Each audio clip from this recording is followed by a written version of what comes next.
One nation one tax ತಂದ್ರಿ, GST ತಂದ್ರಿ.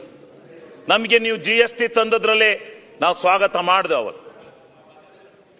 ಆದರೆ ಆ GSTನಲ್ಲಿ ನಾವು ಅವತ್ತೇ ನಾನು ಈ ವಿಧಾನಸಭೆಯಲ್ಲಿ ದಾಖಲಾತಿನಲ್ಲಿದೆ, ನಾನು ಪ್ರಶ್ನೆ ಮಾಡಿದೆ. ನಮಗೆ ಹಿಂದೆ ಕರ್ನಾಟಕ ರಾಜ್ಯಕ್ಕೆ ಏನು ವ್ಯಾಟ್ ಅಂತ ಇತ್ತು ನಮ್ಮಲ್ಲಿ, ಆ ವ್ಯಾಟ್ನಿಂದ ಬರ್ತಾ ಇದ್ದಕ್ಕಂಥ ತೆರಿಗೆ ಮೊತ್ತಕ್ಕಿಂತ ನಿಮ್ಮ GSTಯ ಪ್ರಮಾಣದಲ್ಲಿ ಏನಾದರೂ ಕಡಿಮೆ ಆದರೆ ನೀವೇನು ಮಾಡ್ತೀರಿ ಅಂತಕ್ಕಂಥ ಪ್ರಶ್ನೆಯನ್ನ ಮಾನ್ಯ ಮುಖ್ಯಮಂತ್ರಿ ಸಿದ್ದರಾಮಯ್ಯನವರಿಗೆ ನಾನು ಕೇಳಿದೆ. ಇವತ್ತು ಒಪ್ಕೋತಾ ಇದ್ದೀವಿ. ನಾನು ಅವತ್ತೇ ಹೇಳಿದೆ ಈ ಸದನದಲ್ಲಿ, ಇದು ಸರಿ ಇಲ್ಲ. ಡೆಲ್ಲಿಯ ದೊರೆಗಳಿಗೆ ದೂರು ತಗೊಂಡೋಗಿ ಕೊಟ್ಟು ಹಿಂದ್ಗಡೆಯಿಂದ ಹೋಗಿ ಕೈ ಒಟ್ಕೊಂಡು ಇಟ್ಕೋಬೇಕಾಗತ್ತೆ. ಇದು ಸರಿಯಿಲ್ಲ, ನಾವು ಹೋಗೋದು ಬೇಡ, GST ವ್ಯವಸ್ಥೆಗೆ ಹೋಗೋದು ಬೇಡ ನಾವು ಅಂತಕ್ಕಂಥ ಮಾತನ್ನು ಅವತ್ತೇ ಹೇಳಿದೆ. ಆದರೆ ಕೇಳಲಿಲ್ಲ. ಆದರೆ ಹೇಳಿದ್ರು, ಅಲ್ಲಿ ಉತ್ತರ ಹೇಳಿದ್ರು, ಆ ಗ್ಯಾಪ್ ಏನಾದರೂ ಒಂದು ವೇಳೆ ಟ್ಯಾಕ್ಸ್ ಕಡಿಮೆ ಆದರೆ ಆ ಗ್ಯಾಪನ್ನ ತುಂಬಿಕೊಡ್ತೀವಿ ಅಂತಕ್ಕಂಥ ಭರವಸೆಯನ್ನ ಕೊಟ್ಟಿದೆ. ಆಕ್ಟಲ್ಲಿ ಕೊಟ್ಟಿದೆ, ಕೇಂದ್ರದಲ್ಲಿ ಕೊಟ್ಟಿದ್ದಾರೆ, ಭರವಸೆ ಆಗಿದೆ ಅಂತಕ್ಕಂಥ ಮಾತನ್ನ ಸನ್ಮಾನ್ಯ ಮುಖ್ಯಮಂತ್ರಿಗಳು ಹೇಳಿದರು. ಎಲ್ಲಿವರೆಗೆ ಕೊಟ್ಟರು? ಆ ಗ್ಯಾಪನ್ನು 22ನೇ ಇಸ್ವಿವರೆಗೆ ಮಾತ್ರ ಕೊಟ್ಟರು. ಇವತ್ತು ನಿಲ್ಲಿಸಿ ಹಾಕಿದ್ದಾರೆ. GSTಯಿಂದ ನಮ್ಮ ಟ್ಯಾಕ್ಸು ನಮ್ಗಿರ್ಬೇಕು.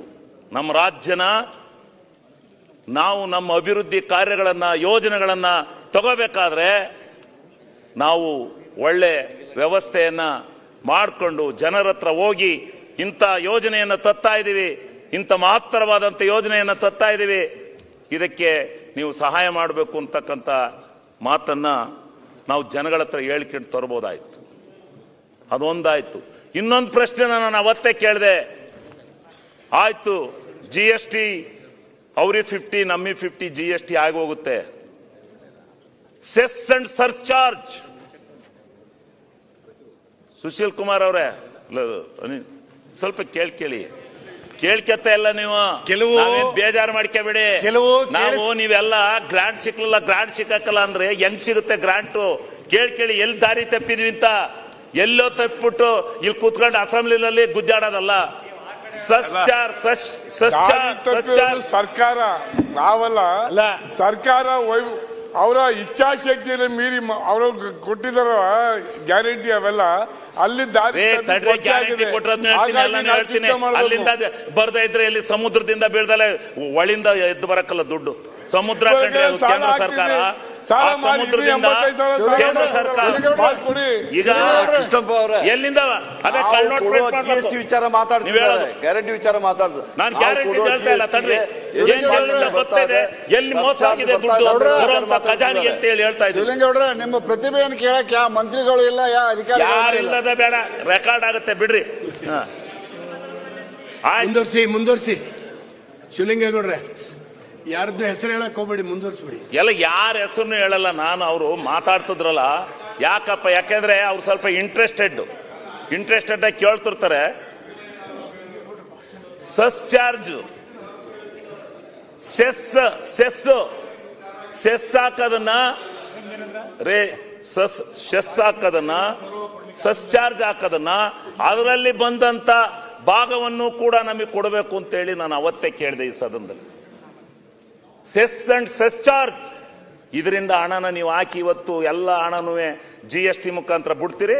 ಮಾನ್ಯ ಅಧ್ಯಕ್ಷರೇ, ಶಿವಲಿಂಗೇಗೌಡರಿಗೆ ಪೂರಕವಾಗಿ ನಾನು ಹೇಳ್ತೇನೆ, ಪಾಪ ಅವ್ರಿಗೆ ಐಡಿಯಾ ಇಲ್ಲ. ಸೆಸ್ ಈಗ ಸಂಬಂಧ ಸೆಸ್ ಹಾಕಿದ್ರಂತ ಐಡಿಯಾ ಇಲ್ಲ.